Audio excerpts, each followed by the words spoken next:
Unidos en Diálogo, un programa en el cual usted tiene la oportunidad de conocer, comprender y analizar detenidamente la problemática nacional e internacional que tiene que ver con nuestro país. Un país de gente noble, un país de gente trabajadora, en la cual pues nos vemos afectados por lo que sucede a nivel internacional, por supuesto, como los demás países. Un país que lamentablemente la empresa privada ha sido vapuleada en el gobierno anterior y no tiene la oportunidad o no tuvo la oportunidad de generar mayor cantidad de empleos y por lo tanto el circulante nos afecta a todos. Un país donde los que nos han gobernado y los que nos gobiernan no tienen ni la mínima idea realmente de la nobleza de este pueblo y de la tranquilidad en la que este pueblo aparentemente aguantador, solo agachamos la cabeza por lo que hacen los demás. Pero definitivamente, viendo la realidad en este momento, no solamente no se han cumplido los primeros 100 días, sino que así como se ve la víspera, pues así va a ser la fiesta. Y en este momento que hay problemas en el Medio Oriente y que los combustibles están subiendo y que Honduras es un país dependiente, como la mayoría de países, para generar su economía y la movilización de todos los productos, se requiere del combustible, el cual en estas últimas semanas ha ido incrementando de 5 en 5, como dicen popularmente en el barrio. Ha ido aumentando de 5 en 5 lempiras prácticamente. No sé hasta dónde irá a llegar o hasta dónde tendremos los hondureños la capacidad de pagar esos altos costos del combustible. Pero bueno, el gobierno dice que disminuyó prácticamente lo que yo entendí, un 50% del costo que debió haber aumentado. No sé cuánto es eso del impuesto realmente. Pero bueno, las acciones están ahí. Sabemos que eso no es un problema interno y propio de Honduras, pero no nos podemos quedar de brazos cruzados. Lamentablemente escuché las declaraciones de uno de los funcionarios que lo deberían llevar a la NASA, definitivamente por inteligente que es. Y mencionó que no se podía hacer el no circule porque no habían placas en los vehículos. En primer lugar, nadie le va a aguantar lo del no circule. Ya hubo una demanda y si empiezan con la tontera, otra vez se puede hacer lo que se hizo en su momento y que lo hizo el abogado Áfrico Madrid en el gobierno de Mel Zelaya. Y no se permitió el no circule. O sea que hay un antecedente. Y después dice, bueno, ¿por qué no le dice usted a su vecino que le dé jalón y que lo lleve? Me gustaría ver ese funcionario si es cierto que a sus vecinos él les dice que lo lleven y le den jalón a la oficina. Por lo tanto, esa inteligencia tan evidente da vergüenza. Igualito o peor que los funcionarios recién pasados de libre, que cada vez que abrían la boca era para decir una torpeza. Y lo mismo está pasando actualmente. Pero bueno, para hablar de ese tema y de otros temas más relacionados con la economía del país y con los combustibles, tenemos un invitado a quien le vamos a dar la bienvenida.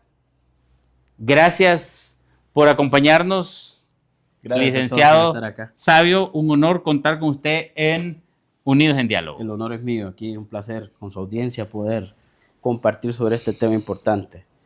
Y poniendo en contexto, doctor, lo que usted acaba de decir, quiero darle un dato que en Honduras casi nadie sabe y nadie maneja. Antes de que nos diga esos datos, nos gustaría saber otras cosas y se las voy a preguntar. Y después hablamos de eso. Nos gustaría saber dónde nace Sabio, de dónde es su familia, qué hacía en la niñez, jugaba trompos, maules o qué sé yo. Soy ceibeño. Ajá. Soy ceibeño. ¿Pasaba en la playa entonces? Pasaba en la playa corriendo yo soy de La Ceiba.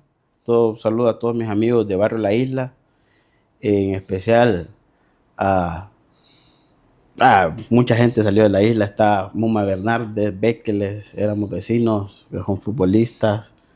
eh, Doña Telma, que ya no está, varios amigos que fueron para los Estados Unidos ¿Telma por qué? falta de oportunidades. La vecina que vive enfrente, Ah, ya. en mi casa.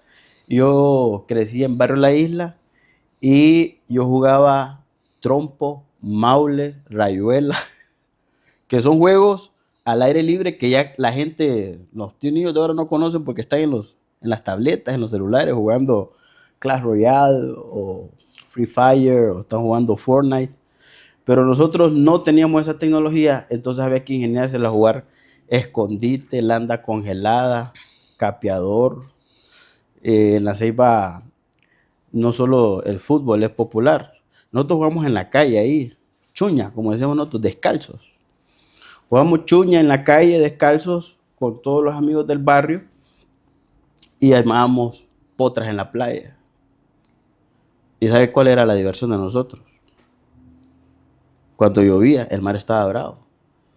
Era divertido ir a tirarse al mar con una tabla y surfear las olas. Ese es atrevimiento aparte.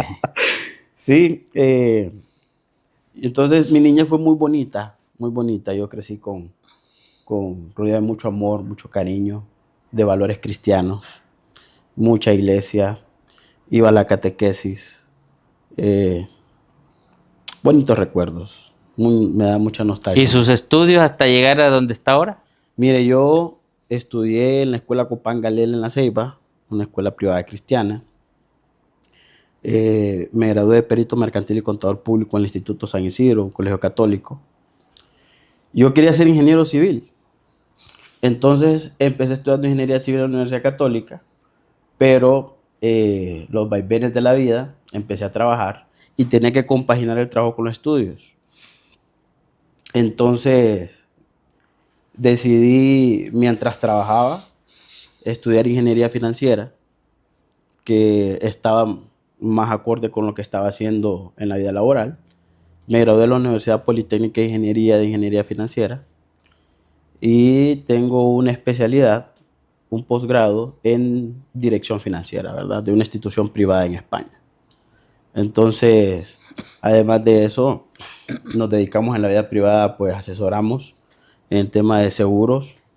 Si usted necesita un seguro, después de la entrevista hablamos para que usted pueda proteger su patrimonio, y con cualquier televidente que necesite hablar de protección patrimonial.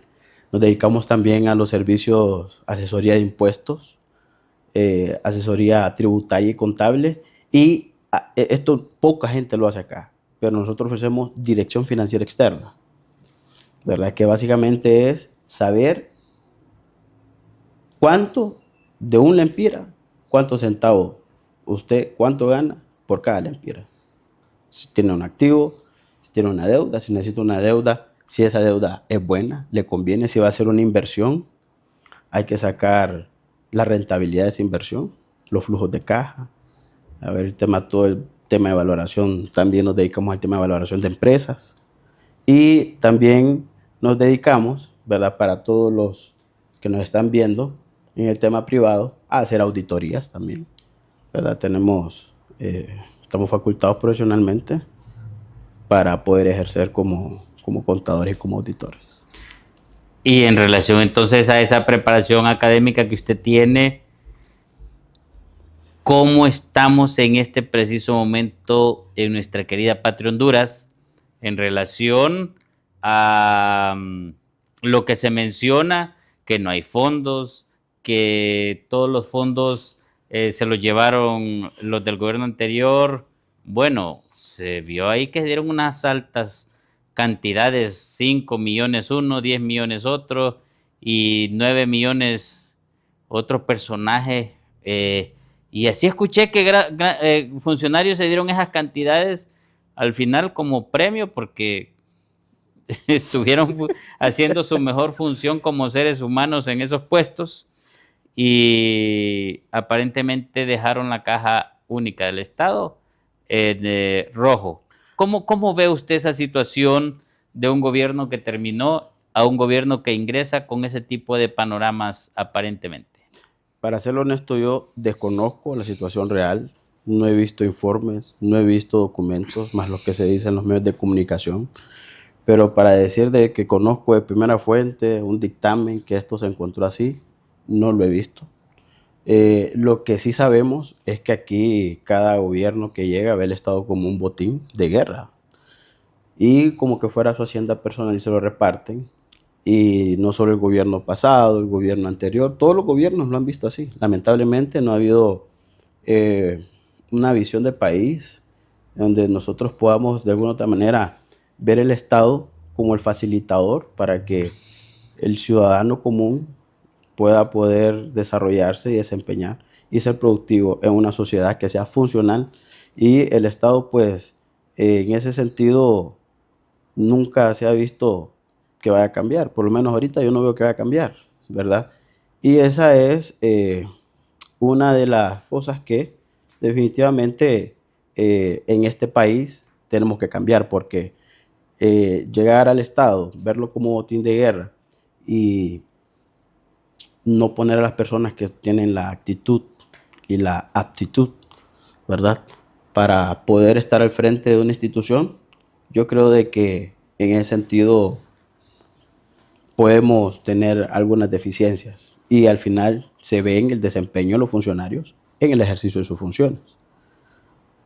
Sobre cómo está la situación económica, vagamente he escuchado, ¿verdad? Lo que se rumora en las noticias. Como le repito, no tengo de una fuente, un informe. Entonces yo no le puedo decir, es cierto, así están las cosas. Y como yo solo tengo fe en Dios y creo en Dios a ciegas, entonces yo tendría que ver los números y decirle, doctor, fíjese que es cierto, hay un dictamen, hay una auditoría, esto se encontró así, así. Hay que entender también de que hay un componente político y esto lo hacen todos los gobiernos. Llega un gobierno y dice que el otro hizo algunas cosas malas o que todo lo hizo malo y se va a ir este y el que venga va a decir de que aquí todo se hizo malo. No hay una continuidad en los procesos de país, no hay una planificación estratégica, no hay una visión de país. Entonces no tenemos ¿Y estadistas. eso entonces qué significa para un país como el nuestro, donde no hay una planificación estratégica, donde incluso la Constitución de la República establece que se debe hacer un plan de nación? Aprobaron un plan de nación hace unos años, no le hicieron caso ni el gobierno de Porfirio Lobo Sosa, ni el gobierno de Juan Orlando Hernández, ni el gobierno de Xiomara Castro, y por lo visto acá tampoco van a hacer o caso a lo que la ley establece como eh, como una obligatoriedad de hacer un plan de nación y cumplir un plan de nación, que eso no es un plan de gobierno. Un Claro. plan de gobierno son los 4 años, aparentemente, con un plan de gobierno que se nos pinta, pero que tiene que ser basado en un plan de nación. ¿Qué pasa con nuestro país en ese sentido, Sabio? Porque eso significa simplemente que va a ser difícil salir del atolladero en el que nos encontramos en este momento. Yo más que verlo con pesimismo, lo veo como una oportunidad. Le voy a explicar por qué. Hace unos años hablábamos con unos amigos que venían del exterior y nos decían, oíme, vos vas a Estados Unidos y encontrás esto y esto, vas a Alemania y encontrás esto y esto, vas a España y encontrás esto y esto, y en Honduras difícilmente encontrás esto. Entonces, pero eso es una oportunidad, porque entonces si no hay algo, si no hay nada, si los procesos se truncan, está la oportunidad de que se pueda empezar a construir. Pero para construir hay que tener mucha voluntad política, hay que tener mucha paciencia y hay que entender que esto en el gobierno, por la naturaleza de las instituciones, son políticas. Y la naturaleza política de las instituciones lleva entonces a algo que no es muy difícil de lograr, consensos. Porque en una sociedad como la nuestra, donde es muy polarizada políticamente y donde todos tenemos la receta para todos los males, más allá de las cosas que nos dividen, debemos de encontrar el punto que nos une como nación y como país. encontrando el punto que nos une como nación y como país, entonces podemos partir de ahí, desde una visión constitucional, patriota y con visión de futuro, pensando en las próximas generaciones. Y le digo esto porque yo con mucho dolor he visto cómo un país como el nuestro fracasa en todo lo que se propone. Y eso, ¿cómo lo vemos? No tenemos resultados.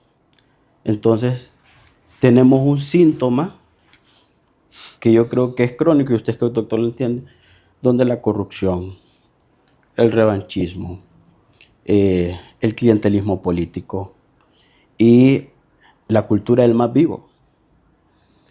Y lo vemos cuando usted va a hacer fila al banco. Usted ve que alguien no quiere hacer la fila y va y se mete al frente.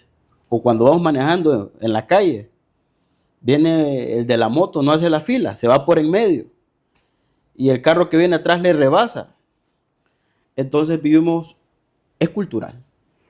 Entonces hay que transformar la mentalidad del hondureño, que el hondureño es muy trabajador, se levanta muy temprano para sacar adelante el país, le echa para adelante. Mire, si usted sale adelante en este país que es muy difícil, yo creo que cuando usted es un país del primer mundo, usted tiene todo para ser millonario, para salir adelante, porque aquí todo es difícil.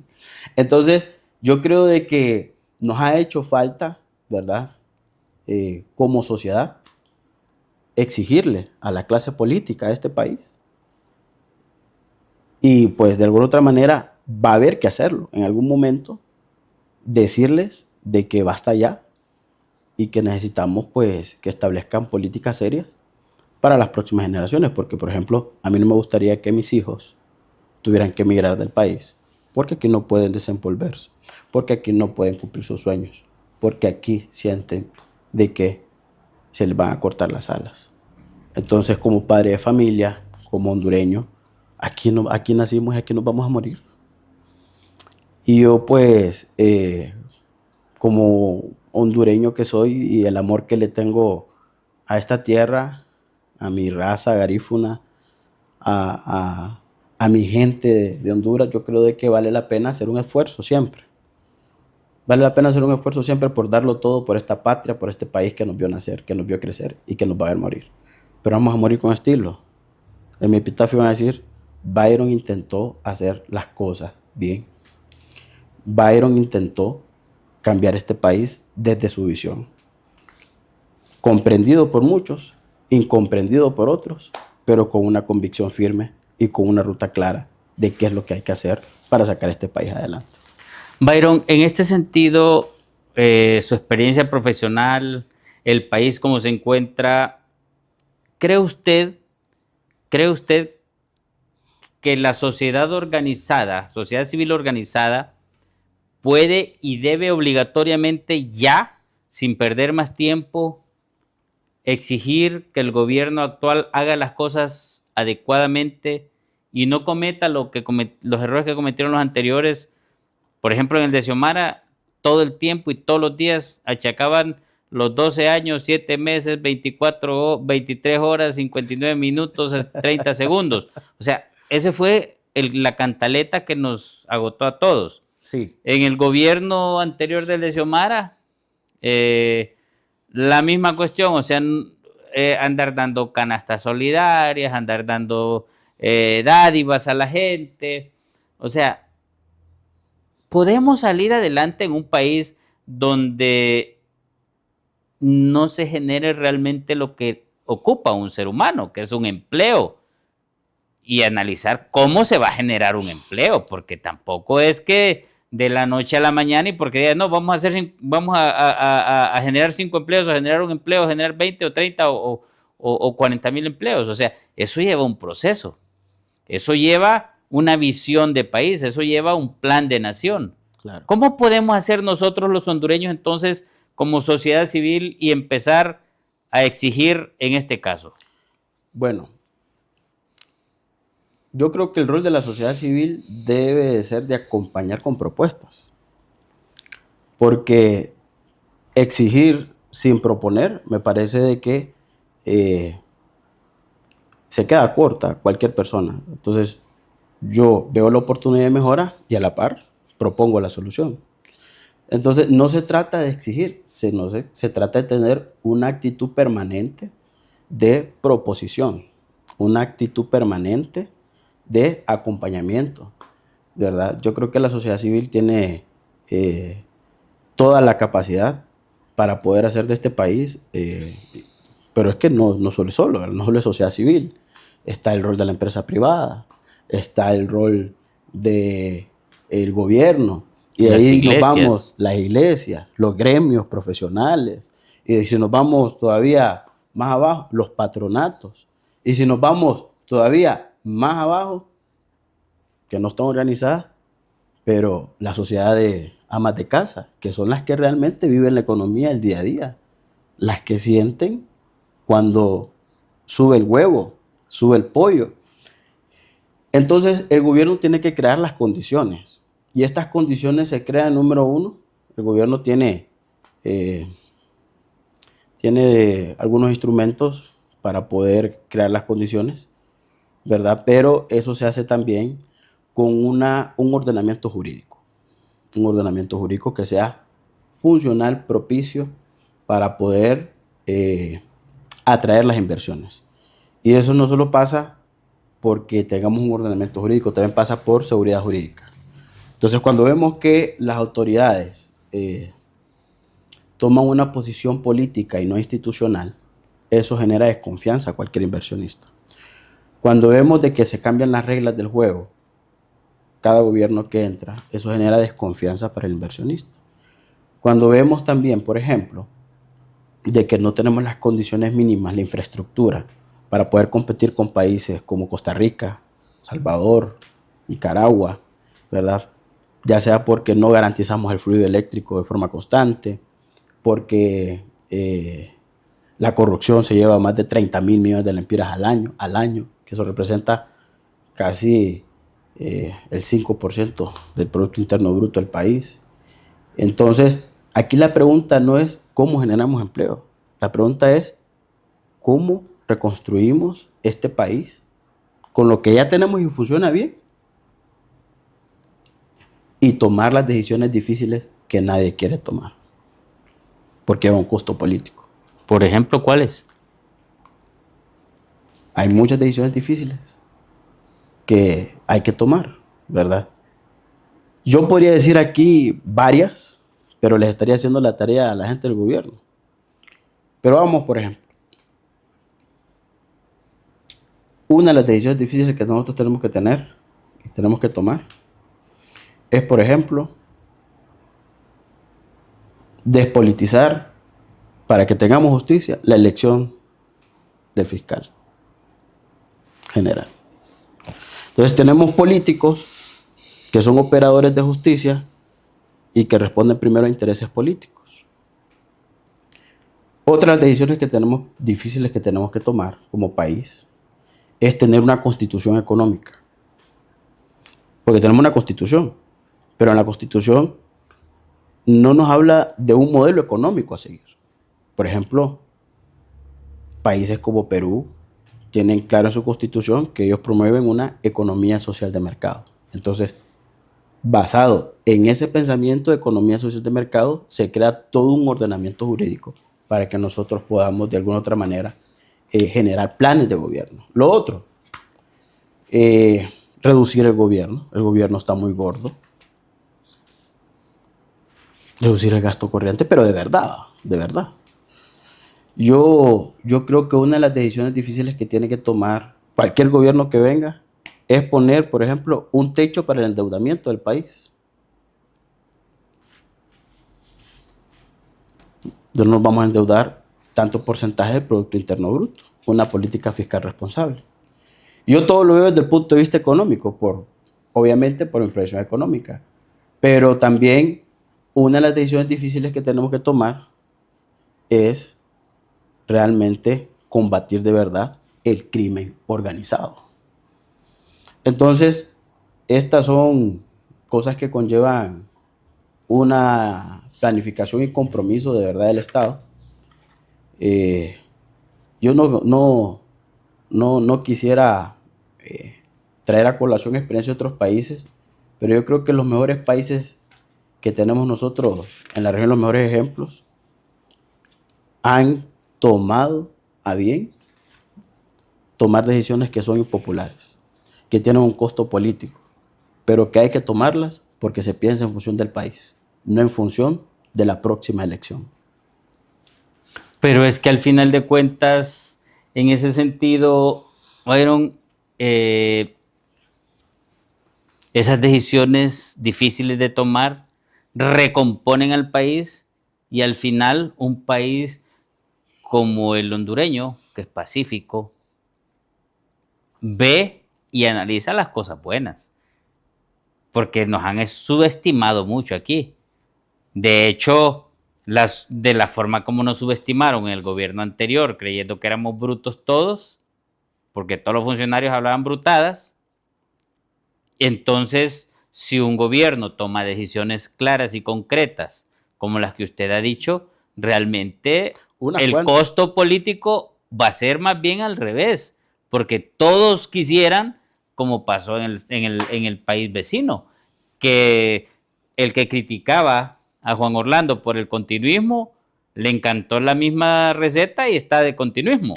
Yo siempre digo de que el presidente Bukele, todas las críticas que hizo contra el presidente Juan Orlando era porque le tenía envidia.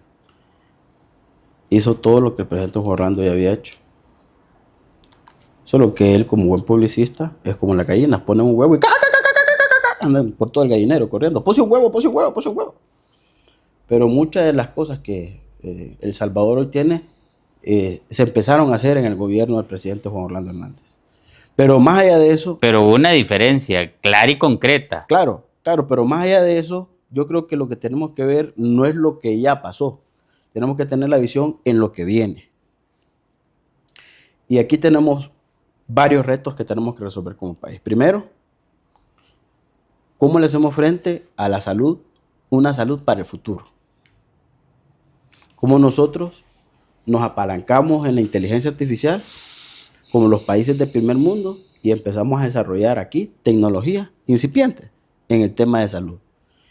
Incluir nuevas tecnologías emergentes como Big Data, blockchain, analítica predictiva, para poder de alguna u otra manera integrarlo al sistema de salud y que el médico, un expediente único, pueda ver la trazabilidad de los exámenes del paciente, ver si ha llevado sus controles correctos. Entonces el médico ya tiene una visión clara de qué es lo que va a venir y le advierte al paciente que si no hace esto, le va a venir esto. ¿Cuánto nos podríamos ahorrar? En medicamentos, presupuestos. Si le mostramos a la gente una gráfica de lo que puede pasar si no hace eso. Educación para el futuro, salud para el futuro. Tenemos que empezar a fortalecer el capital humano. Ningún país se desarrolla si su gente no está bien educada. Y lamentablemente nuestra educación no está compitiendo con los países de primer mundo. Y no estamos produciendo investigación.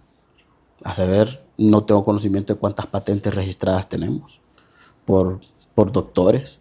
Entonces, no podemos competir con un mundo que está globalizado y que está avanzando si nosotros no mejoramos nuestra educación. Entonces, más allá del tema macro, hay muchas cosas que son urgentes resolver, doctor, y hay otras cosas que son importantes. Entonces, lo importante es lo que tenemos que atender mientras vamos resolviendo lo urgente, pero no perder de vista la visión y la ruta donde queremos llegar como país. Entonces, yo a usted le hago una pregunta.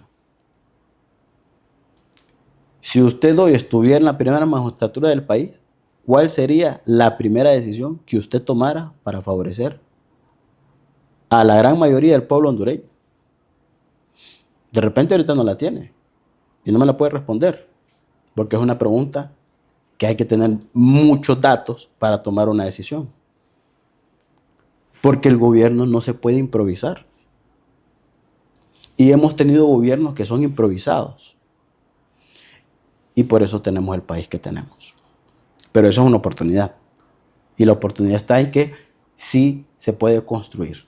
Y más allá de las diferencias ideológicas, más allá de los diferentes planteamientos, en la medida de que podamos unir nuestros conocimientos, nuestra pasión por este país y pensar en función del futuro que queremos heredarle a nuestros hijos, yo creo que vamos a tomar decisiones, primero, fundamentadas en la ética profesional y segundo, validadas por Dios. Bueno, nos vamos a ir a una pausa. Cuando retornemos de la pausa, vamos a abordar un poquito más sobre lo que está pasando en el Medio Oriente y lo que está sucediendo en Honduras, por ejemplo, con los combustibles. Ya los agricultores están protestando porque los distribuidores de los fertilizantes están aprovechando la cuestión y están aumentando precios de tal forma que probablemente va a haber hambruna en el país por mala producción en el campo, por no haber planificado ni pensado realmente lo que es la seguridad alimentaria de un pueblo como el nuestro.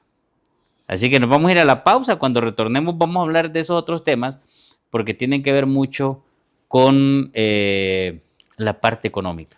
Ya retornamos con ustedes en Unidos en Diálogo. Unidos en Diálogo, un programa en el cual usted tiene la oportunidad de comprender, entender y analizar a profundidad la problemática nacional e internacional que tiene que ver con nuestro país. Ahora sí, la parte internacional que tiene que ver con nuestro país nos está asfixiando ya prácticamente en este momento con los precios de los combustibles, con aumento en el precio de los fertilizantes que se utilizan en el campo y por lo tanto entonces también la seguridad alimentaria de los hondureños se ve en situaciones a corto y mediano plazo difíciles. Difíciles porque no vemos también que los que están dirigiendo la Secretaría de Agricultura y Ganadería nos hayan dicho por dónde va el camino. Seguiremos en esa línea incierta de lo que es la agricultura hondureña, Banadesa por otro lado en condiciones terribles también. Así que nos espera días más difíciles si el actual gobierno sigue pernoctando, sigue dormidito y sigue creyendo que los hondureños somos babosos o papos. Al final de cuentas, con este problema del combustible, que sabemos que no depende de Honduras, ¿qué soluciones podemos nosotros como hondureños tener ante un panorama como esto, Sabio? Primero contextualicemos cómo estamos manejando el problema. Y los que mejor saben cómo está manejando el problema son las personas que están de pie. Pero antes, me gustaría compartir un dato que no lo digo yo, lo dice el BID. El BID dice que de los subsidios que se brindan en países emergentes como el nuestro, un estudio que ellos hicieron, el BID, el FMI, perdón, el Fondo Monetario Internacional, no lo digo yo, el Fondo Monetario Internacional, el 43%, el 20% de ese 43% beneficia a las personas que más tienen y no a las que más lo necesitan. Entonces, ¿qué es lo que pasa?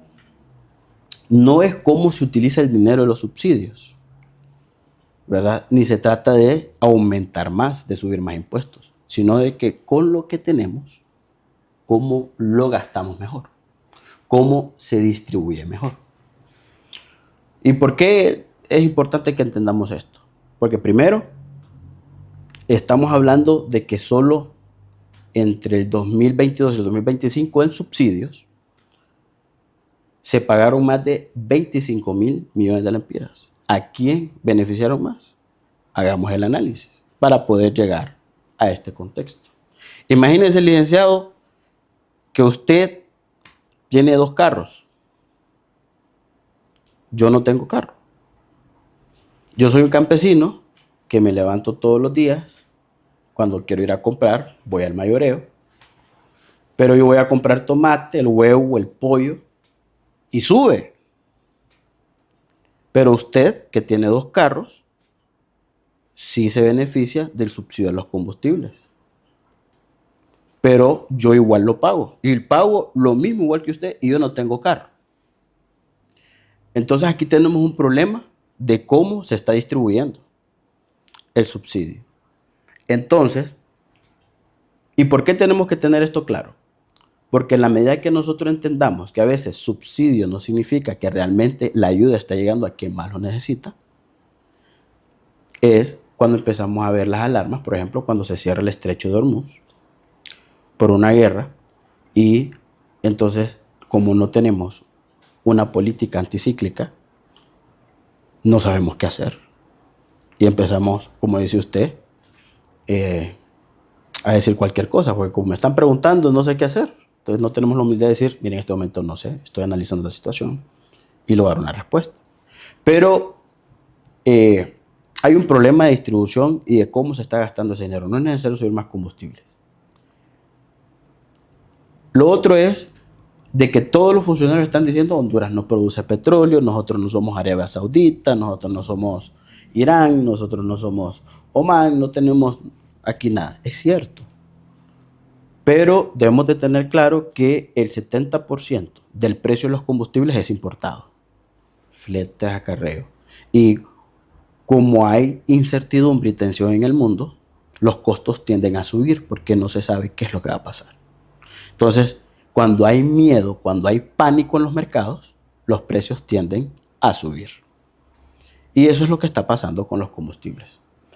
Y como nosotros, que compramos el combustible que viene aquí del Golfo de los Estados Unidos, de Texas, nosotros sí tenemos algo que sí podemos hacer. Hay un impuesto que el gobierno cobra y que va en el precio que usted paga en la bomba. No sabemos cuánto es porque en la factura no nos sale. Sería bueno que nos dijera, de estos 100 lempiras que usted echó, tanto es el precio que paga, tanto es el impuesto que usted se está llevando, ¿verdad? Por los combustibles, ¿verdad? Y lo otro que queda en margen es muy poco, es para el bombero, ¿verdad? Que la gasolina lleva un margen entre el 8 y 12%. No es mucho lo que ganan las gasolineras por vender gasolina. Porque más que todo es recuperación de costos, pago impuestos y lo que queda por la venta que se hace. Ahí es donde el gobierno tiene margen de maniobra. Y le voy a explicar cuál es el margen de maniobra. Primero, que el impuesto está dolarizado. No está en lempiras. ¿Qué quiere decir, doctor? Imagínese que yo voy a comprar un litro de leche a la despensa familiar o a la maxi despensa. No le estoy haciendo publicidad. O a cualquier centro comercial de estos. Lo menciono porque son los populares. Pero por cada leche que yo compro, tengo que pagar $1 adicional por esa leche. ¿Qué pasa si se devalúa la empira? La leche se encarece, ¿verdad? Ahora, ¿qué pasa si ese impuesto fuera en lempiras? Es una cuota fija que yo sé de que no va a cambiar. Entonces, ahí hay una inflación importada que impacta directamente en el consumidor. Entonces, ¿qué sería lo justo? Lo justo sería establecer una banda móvil, ¿verdad? Y que el gobierno pueda tener también un fondo, ¿verdad? Un fondo de precios de combustible que le permita, de alguna otra manera, ayudarle al consumidor final cuando los precios de combustible bajen. ¿Qué quiere decir? Que si el precio del combustible baja, ¿qué va a pasar con ese fondo? Tengo más dinero para capitalizar ese fondo. Pero si los precios del combustible suben, agarro del dinero que estaba capitalizado para no afectar la bolsa del consumidor. Y el problema que tenemos acá es que cuando suben los combustibles sube todo. ¿Sí? Y no vuelve a bajar. Entonces, lo otro, ¿qué combustible debería de subsidiar yo si fuera el Estado? Yo subsidiaría el combustible que se utiliza para producir. El diésel, por ejemplo. ¿Por qué? Porque ahí es donde va a tener mayor impacto el beneficio. De alguna otra manera, el transportista que utiliza esos buses que funcionan con diésel. Entonces, el consumidor final no va a sentir que le sube el precio del combustible. Y lo otro, que yo creo que es importante también, es el tema de que yo no subsidiaría la gasolina regular y la super. Porque lo correcto es que el que tenga un vehículo, que es clase media, clase alta, lo pague. Porque tiene un vehículo, puede pagar su combustible. Entonces, ahí es cuando vemos a quién estamos beneficiando realmente con el combustible. Realmente estamos beneficiando a la gente que más lo necesita. Pero ahí hay una gran flota de vehículos que son los taxis, los de ruta, los colectivos. Que son de gas. La mayoría son de regular Entonces, o de súper. también, entonces, el asunto del doctor es esto, tener esta plática, ¿verdad? Y ver a quiénes tenemos que subsidiar, a quiénes tenemos que proteger. Y lo otro, los subsidios no son malos. Y yo no le recomendaría al gobierno también que los quite de un solo. ¿Sabe qué? Yo creo de que de forma regresiva mapeamos primero quiénes son las familias más vulnerables del país.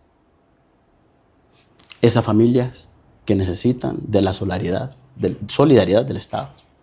Porque no podemos negar que Honduras es un país con más de 75% de pobreza, por diferentes condiciones. Ahora, esas personas pueden recibir mensualmente 500 lempiras, directo, mensualmente, a través de transferencias condicionadas, como funcionó en Brasil. Brasil tiene más de 20 años, con Lula empezó esto, tiene más de 20 años haciendo transferencias condicionadas. Perú, por ejemplo, ha hecho lo mismo. Chile, con Piñeras, hizo lo mismo. Aquí se hizo lo mismo, con el programa Vida Mejor. A través de Banadesa, se llegaba a las personas que más lo necesitaban. El dichoso bono 10.000. Bono 10.000, bono Vida Mejor. Técnicamente se llaman transferencias condicionadas. Entonces usted me va a decir, ¿Qué desarrollo generó eso en el país, por ejemplo? Exactamente, pero lo que usted me dice es, si yo dejo de dar estos bonos, a mí me va a subir la pobreza. Y los estudios del FMI y del Banco Mundial han demostrado que estos subsidios no me elevan la pobreza. ¿Sí?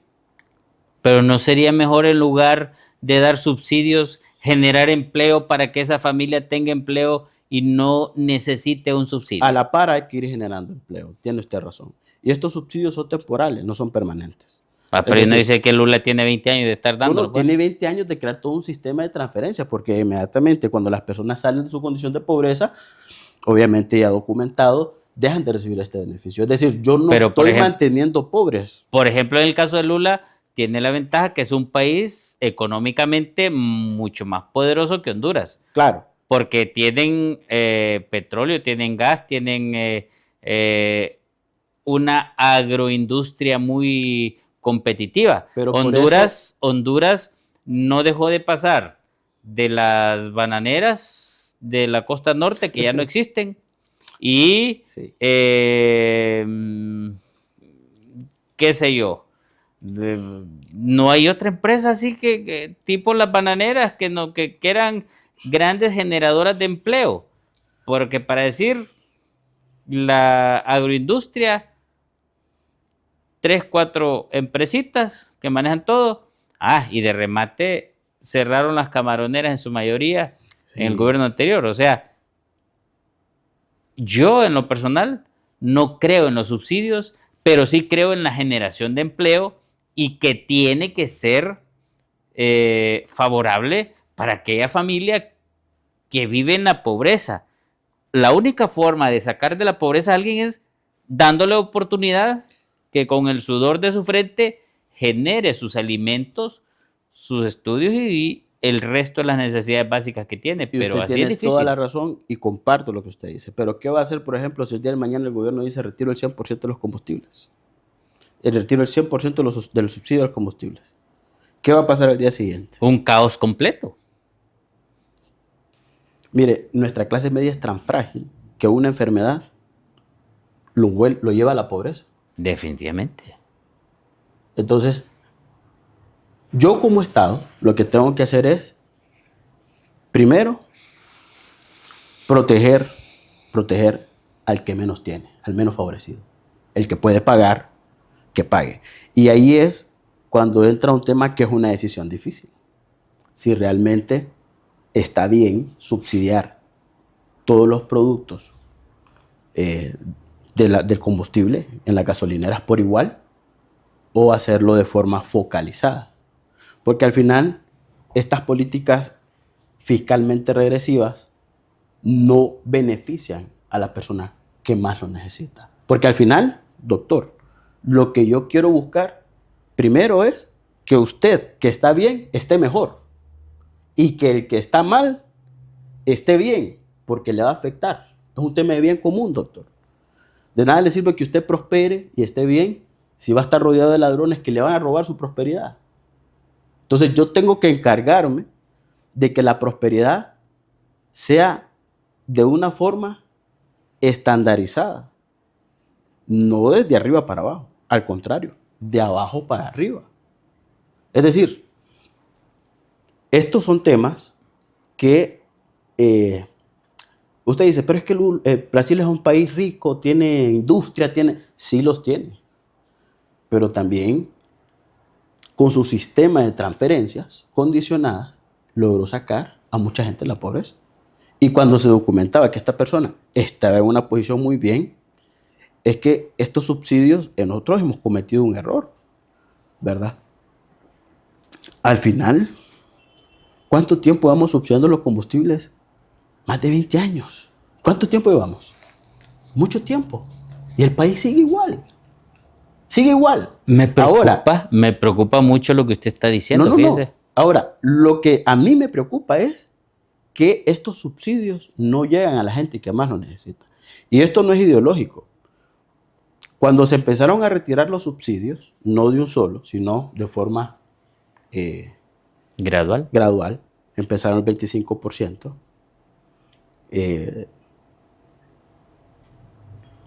se genera un ahorro. ¿Cuánto es el ahorro que tiene programado el Banco Central para los 4 años? Estamos hablando de más de 20.000 millones de lempiras, más de 24.000 millones de lempiras hablaron. Imagínense que nosotros lo hagamos gradual por año y a la par vamos capitalizando un fondo, ¿sí?, para los precios del combustible, para que nosotros podamos tener un shock y decir, ¿suben los combustibles a nivel internacional? No, tenemos un fondo. Usted no lo va a sentir. Tal vez va a variar un 5% el precio del combustible, pero no va a ser abrupto. El campesino, la mujer, la ama de casa que va al mercado a comprar, no va a sentir de golpe que pierde capacidad adquisitiva para comprar. Bueno, ¿sabe qué me preocupa eso? El precio en los transportes de la gente que anda en bus no va a sentir de que, o va a decidir si paga el bus o deja de comer. ¿Sabe usted que eso lo hicieron en el gobierno de Rafael Leonardo Callejas? Y después ese fondo dichoso fue desapareciendo, que no se supo hasta el día de hoy dónde está. No. En Callejas lo que hicieron fue el FIS, dice usted. No, el fondo del petróleo. Ah, bueno. Existía ese fondo del petróleo. Yo cuando Callejas tenía 2 años. No, pero yo se lo digo con conocimiento porque hay algunos que han fracasado. Por ejemplo, Colombia lo tenía y recientemente quedó en déficit. Entonces lo convirtió en deuda. Perú lo tiene y funciona espectacularmente bien. Brasil lo tiene y funciona espectacularmente bien. No, pero es que la preocupación Chile aquí lo tiene y funciona espectacularmente bien. La preocupación aquí que yo le menciono ¿Y sabe es que recientemente el FMI se lo recomendó a Argentina a partir de enero? Ahorita, vaya, búsquenlo. Argentina lo está haciendo y está funcionando muy bien.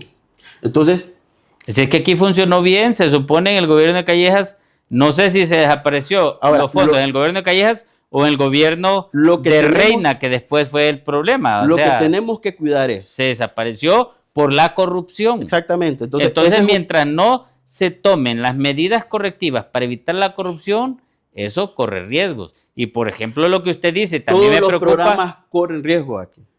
Y lo otro que Todos. lo otro que usted dijo. Pero que algo tenemos que hacer, doctor. bueno, de acuerdo. Pero otra cosa que me preocupa es lo que usted dice de focalizar los subsidios. No. Y yo, Pues sí. y yo le voy a decir por qué. Porque realmente, ¿cómo va usted a cubrir las necesidades básicas de un ser humano? En primer lugar, tiene que ver mucho los alimentos. Ujú, Tiene que ver mucho la salud, ujú, la educación, ujú, vivienda ujú. y, por supuesto, el principal de todos esos es el trabajo. Pero las máquinas de producir que producen todo eso, ¿con qué combustible se mueven? De acuerdo, por eso le estoy diciendo que ese problema es tan serio que si usted no genera empleo, no va a tener la posibilidad de tener alimentación, no va a tener posibilidad de tener salud, ni va a tener posibilidad de tener educación, ni vivienda. Y aparte de eso, ¿cómo va usted a generar la seguridad alimentaria? Porque, vea, yo he visto aquí, por ejemplo, que la zanahoria la traen de Guatemala. Doctor, La ¿cuánto no- cebolla la traen de Guatemala y de Costa Rica. Los frijoles los están trayendo de Nicaragua. O sea, no tenemos una producción en el país de nuestros propios alimentos porque esa subsidio que usted dice no son focalizados donde deben. Y Exactamente. lo otro es un subsidio al transporte, donde el transporte, por ejemplo, prometen que van a tener unidades nuevas, que van a darle seguridad al pasajero, y es todo lo contrario. O sea, un subsidio leonino, el de transporte, que no le da beneficio a nadie. Pero yo no estoy diciendo que le demos el dinero de transporte, yo estoy hablando del subsidio en la bomba cuando va a pagar. O sea, yo creo que ahí no me entendió muy bien. Yo no estoy proponiendo que le demos más dinero a los transportistas. No. El subsidio al transporte es al momento de comprar la gasolina. Porque aquí el problema es la gasolina. Ya el problema del transporte, ese es otro problema que tenemos que hacer porque ahí hay mucha tela que cortar. Y con el tema del empleo, usted tiene toda la razón. O sea, hay que generar las condiciones.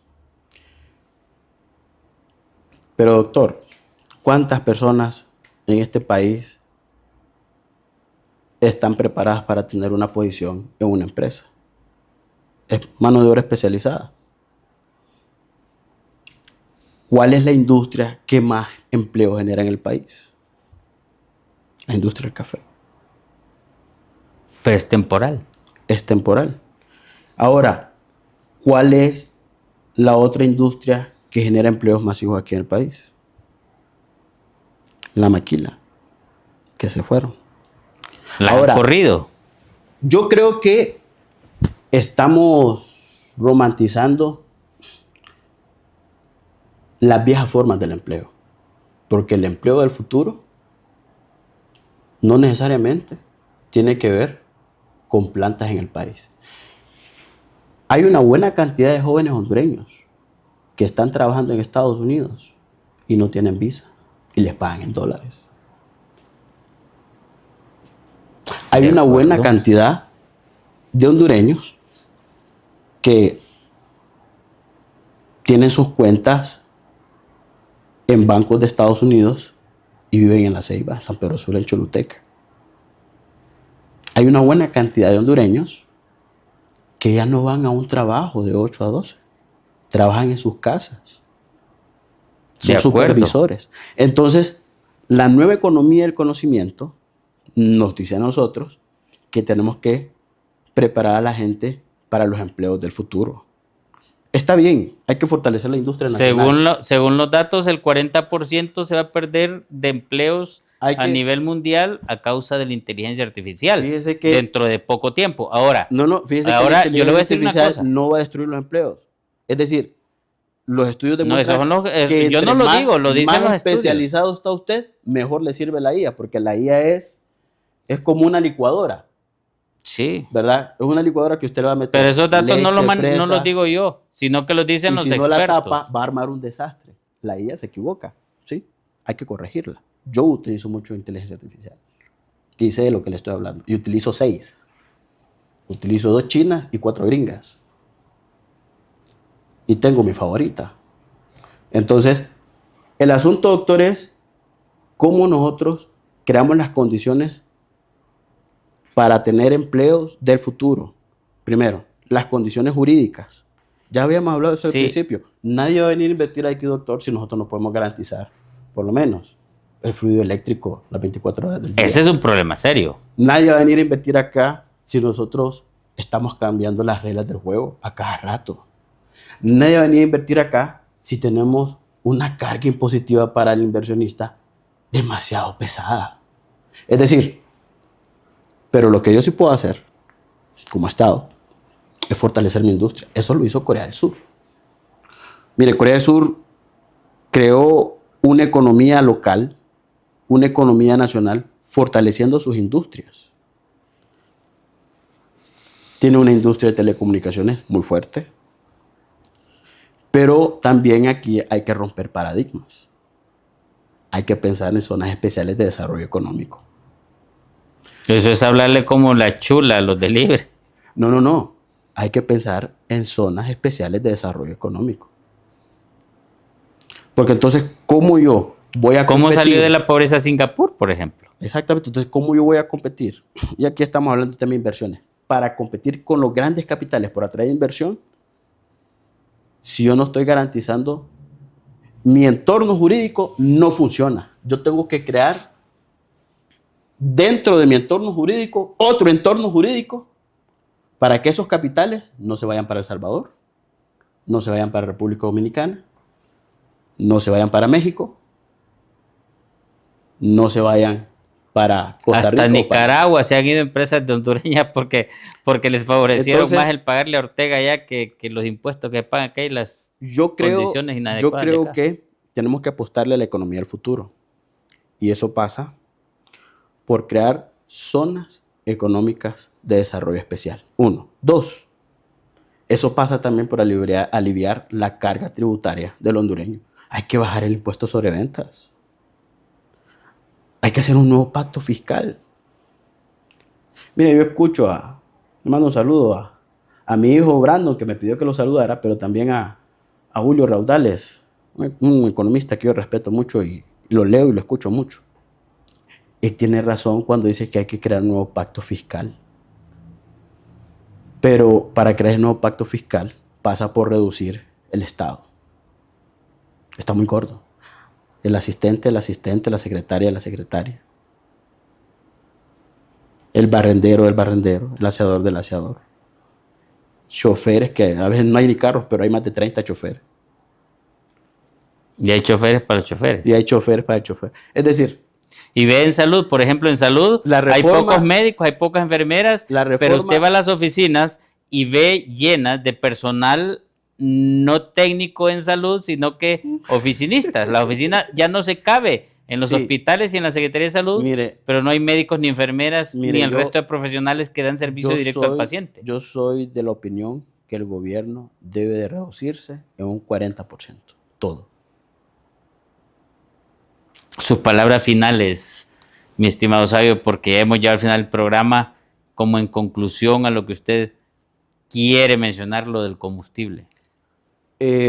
Primero, decirle al pueblo hondureño que esta es una alternativa, no son todas.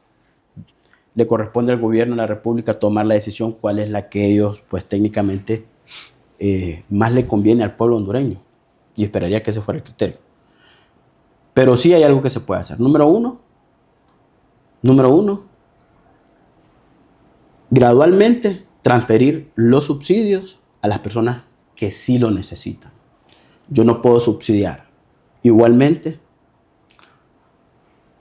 al doctor, aquí Ronnie, que tiene 5 carros y él sí se beneficia directamente cuando va a comprar combustible del subsidio.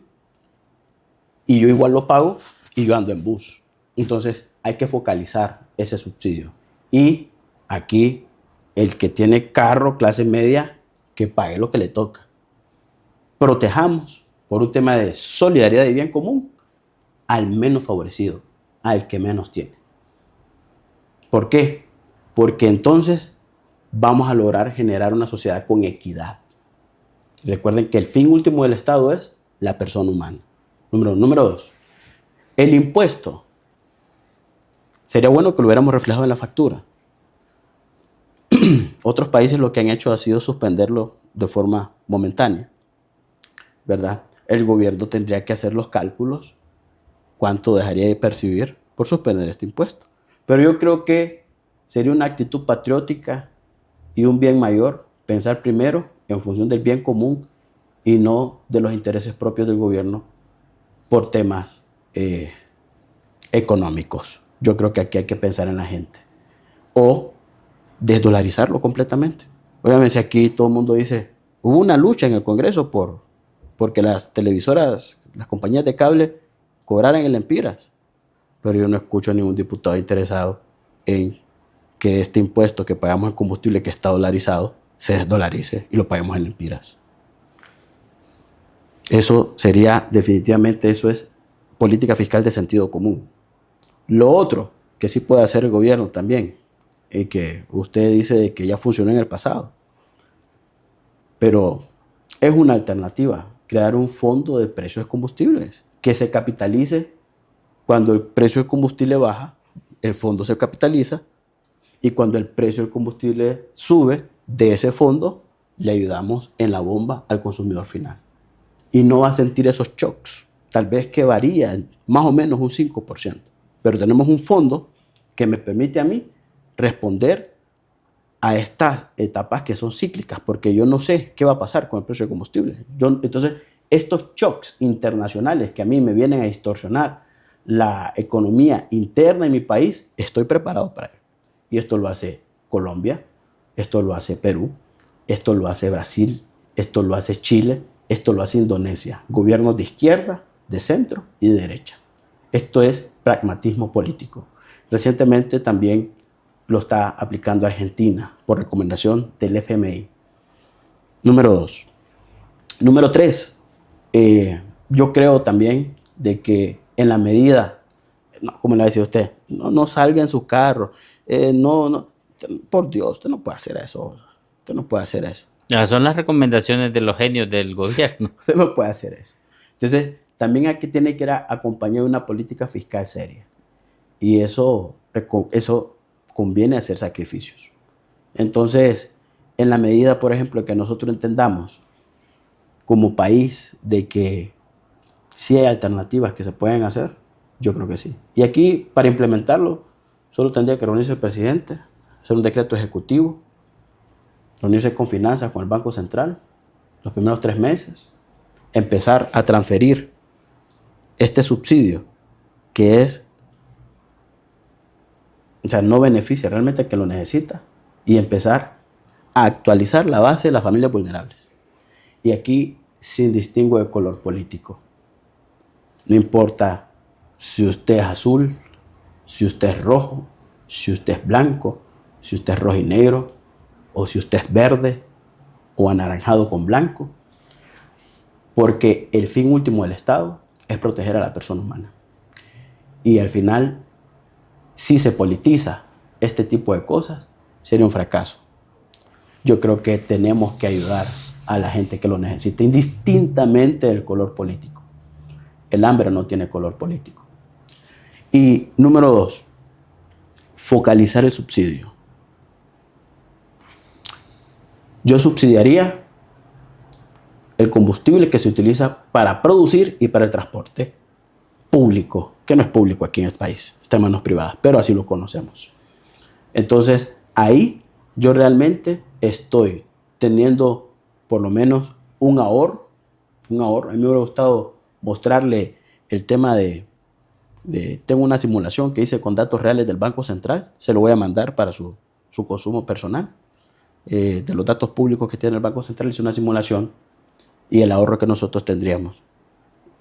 Hubiera sido interesante mostrarlo aquí. Bueno, pero va a haber otra ocasión porque creo que hemos quedado cortos porque se requiere analizar con mayor profundidad estos otros temas y que vale la pena tener otro programa. Así que desde ya lo estoy invitando para otro programa porque lamentablemente se nos fue el tiempo. Sí. Ya se nos fue el tiempo. Y ahora, pues yo le voy a decir, bueno, en primer lugar no tengo 5 carros y el carro que ando es un motor 1000 para Es que... un supuesto.